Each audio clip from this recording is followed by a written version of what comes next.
In this interview, we chat with actress-director Kayla Tabish and actor Heaney of the new thriller Conspiracy of Fear.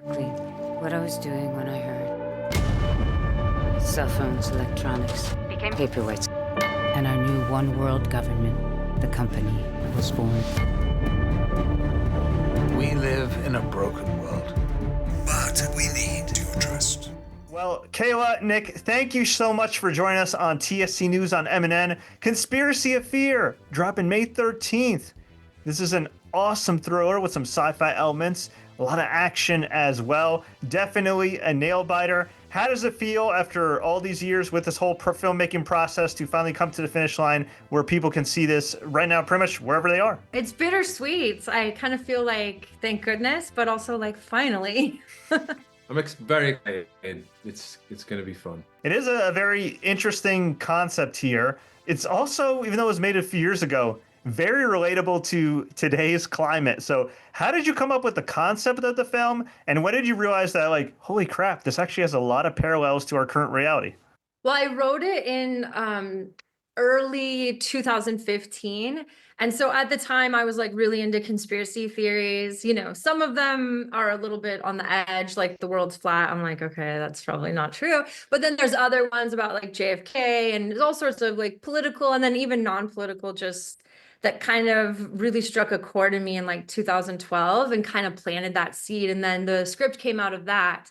And what's interesting is it was shot and written all before all this craziness started happening. So as that was unfolding, everybody from the cast and crew were calling and being like, did you have like a premonition or something? Because this is so close to what's actually happening right now. So when it comes to acting, producing, doing things behind the scenes, and then all of a sudden, you know what, I'm going to write and make my own film. How was that adjustment over the years? I think that when I was like acting on set, I was always really curious. And all of the directors that I worked with were so kind. Like on The Girl Next Door, Luke Greenfield, and then John Buchler on Wizard Dream. They'd invite me into Video Village and I would just kind of like observe what they were doing and crafting. And it just really inspired me to kind of tell myself, okay, you can get to a point where you can actually do this too. And I was a little bit doubtful in the beginning because as an actor, you like know your place. And I wanted to create something that I wrote for a directorial debut because then it would be really my vision. And so this project came along. It wasn't the first script that I wrote, but it was the first one that got made. And gosh, I don't know. I guess just those early directors really laid a foundation for me as far as like having the bravado to actually get through it. I would say that comes down largely to like my producing partners that were like, you got this, you got this. And when you show up on set, you're just kind of like, all right, act as if, you know. I was really obsessed with color and like the way that the profile, and it's a period piece, so it's futuristic, but it also has retro elements. So I thought that that would be like a really fun world to live in, a world that would be forgiving because it's the future. So if we catch like a modern day car in the background because we're indie, it wouldn't be the end all be all because that would still be like something that would actually appear in the future, but it was retro enough to where if all digital devices went down, then all digital cars, which pretty much is like 90% of what's on the road, would be gone. And we would revert back to these like 1970s and prior, which gives it that sort of really a unique look. And yeah, I just kind of tried to live within that and let that kind of unfold. I leaned really heavily on Igor, my DP. He was wonderful. It's a team, you know. A lot of people say it's like a village to raise a child, and the child is my film, and it took my whole village. I couldn't have done it without a single one of my crew, my cast as well. When Kayla had the story and she was like, I see this world, like this stylized world, but set in the future, but it's also, you know, it's gone to just an analog world. And I see them, you know, having gone to wearing more of the classic look that you saw from 50s, etc. And I was like, oh, wow. And she just kept speaking about this world. And then after she wrote it, she's like, okay, we got to get someone to direct this. And I was like, yeah, okay. So we're looking at directors and we're talking to a lot of directors, and And then I said one day, I said, I think the only person who's really going to do this any justice is you. You have to direct this. So like, here we are. And she looked at me like, what? And then Yeah. it just I had a unfolded. lot of faith of the partners behind me for sure. Yeah, and it obviously worked out. And not only are you two part of the awesome cast, but also the legendary Stephen Bauer and Malcolm McDowell. You two have worked with a lot of greats in the industry. You're incredibly talented in your own right, but was it a little intimidating at first? And how did you balance like dealing with guys who obviously know what they're doing, to say the least, but also making sure that your vision is incorporated for what we see on screen? Malcolm, I had worked with before on another picture, and I produced that. And so we kind of had enough of a foundation to where we would like joke around and like laugh. So it wasn't like, oh my God, I'm directing this big movie star. It was like, I'm directing my friend. So that helped in a lot of ways. Stephen Bauer was also a good friend. I don't know if we could have got him on our budget if he wasn't a friend. So that was also like relaxed, like, hey, you're gonna pick up the knife, you're gonna do this. He's like, I'm gonna do what? I'm like, you got it. Like I could just speak to them like bro style, I guess. So that helped a lot. I think if I had met them that day, I don't know if I necessarily would have been shy or nervous, but I probably would have been a little bit intimidated, especially when I'm like, move your hand that way, like directing. But since they were so close of friends, it was just really easy to be like, hey, come look over here. This is what I want you to do. And yeah, they just ran with it. Of course, you wrote and directed the film, so you knew these characters in and out. But Nick, your character, no spoilers, but your character takes several turns. You know, I think I'm watching, I'm thinking, okay, this guy's a good guy, this guy's a bad guy, this guy's a good guy. We don't know really until close to the end of the film there. So obviously you're an experienced actor and all that jazz, but how is it to kind of tap into that where for the audience watching at home, you keep them on their feet? It's that thing where, you know, that distrust. And I feel like whenever you have that in your bones and you're causing someone to think one way and then realize it's not really that way at all.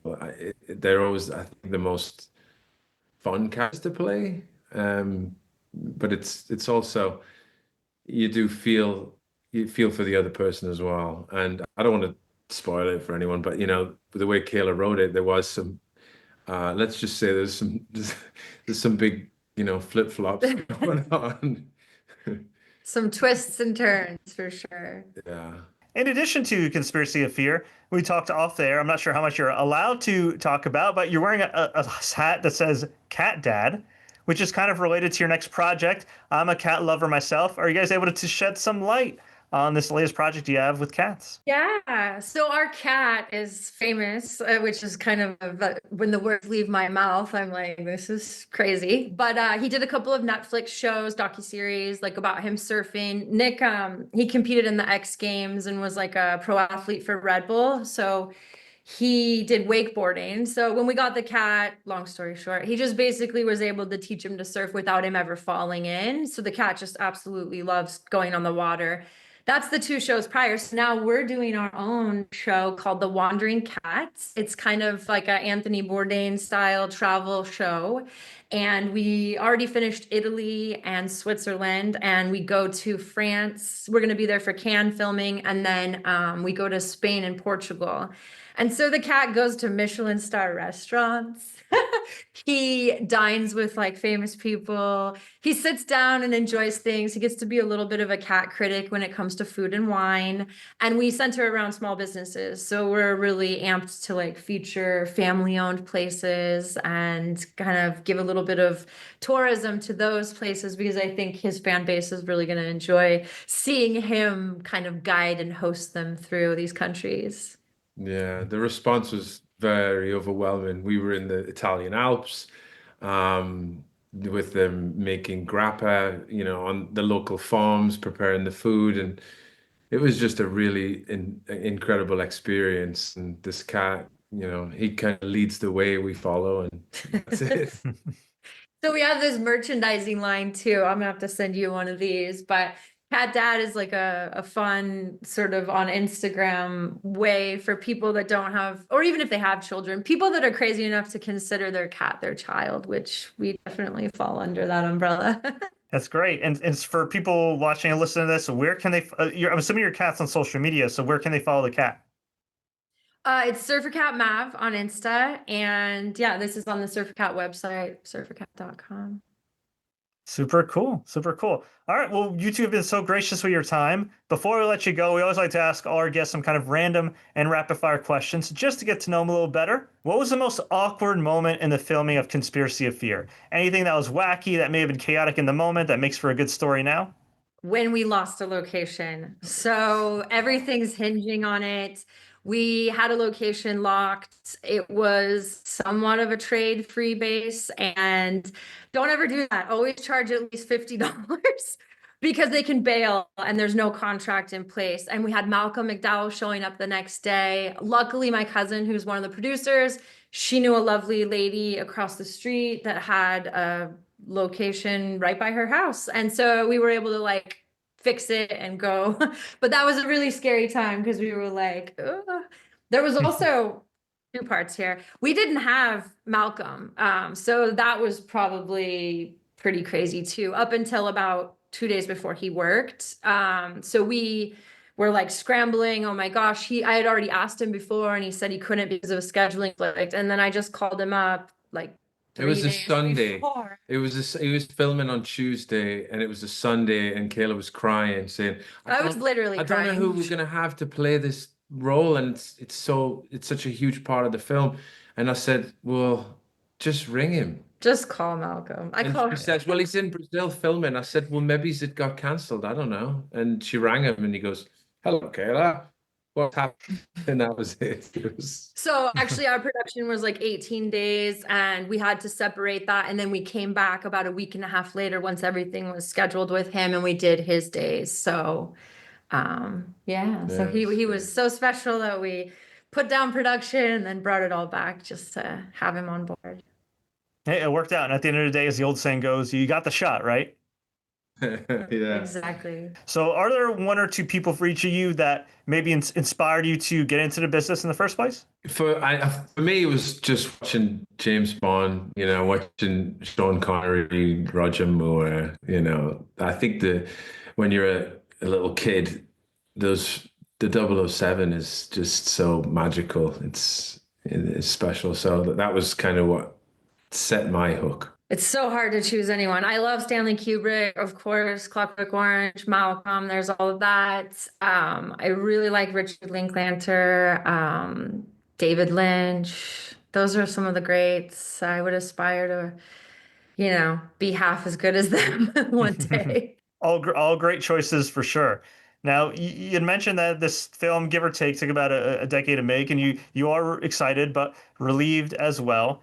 All that being said, on a positive note, at least on the surface for me as an outsider, it seems like it's a little bit easier these days to get your film out there as far as distribution goes.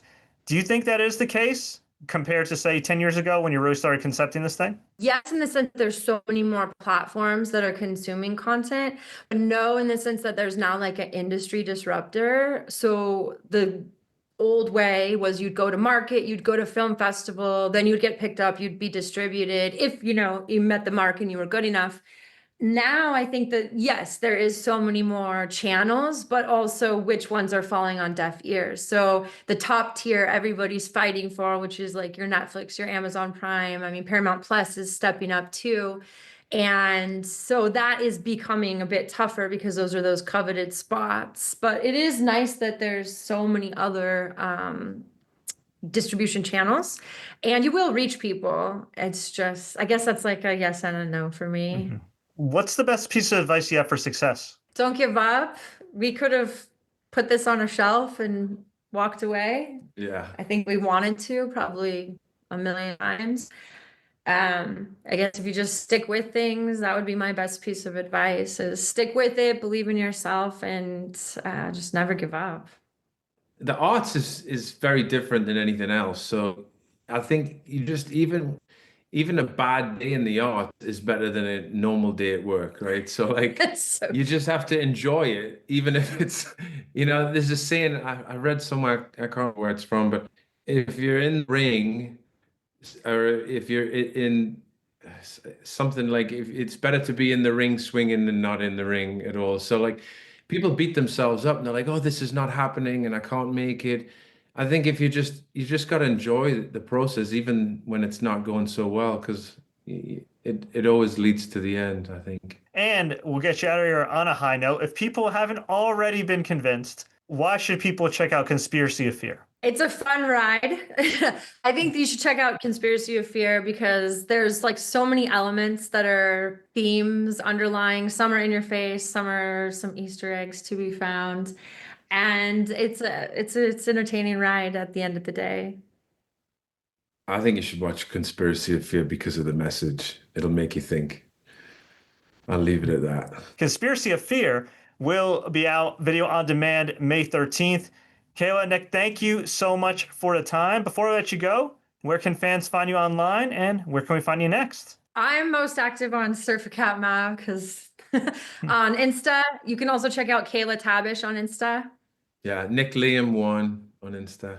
Great. And then any upcoming events or festivals or anywhere else that we could find you guys? Yeah, we just found out today that we're premiering our Italian premiere for Conspiracy of Fear at the Ischia Film Festival. It's Ischia Film Festival in the Amalfi Coast. So we're dubbing it in Italian.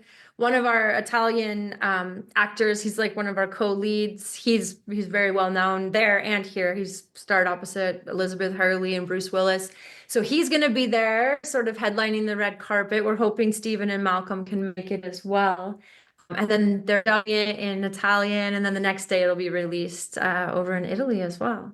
Amazing. Well, good news all around. Well, Kayla, Nick, thank you so much for your time. Definitely looking forward to seeing people check out Conspiracy of Fear. Thank you.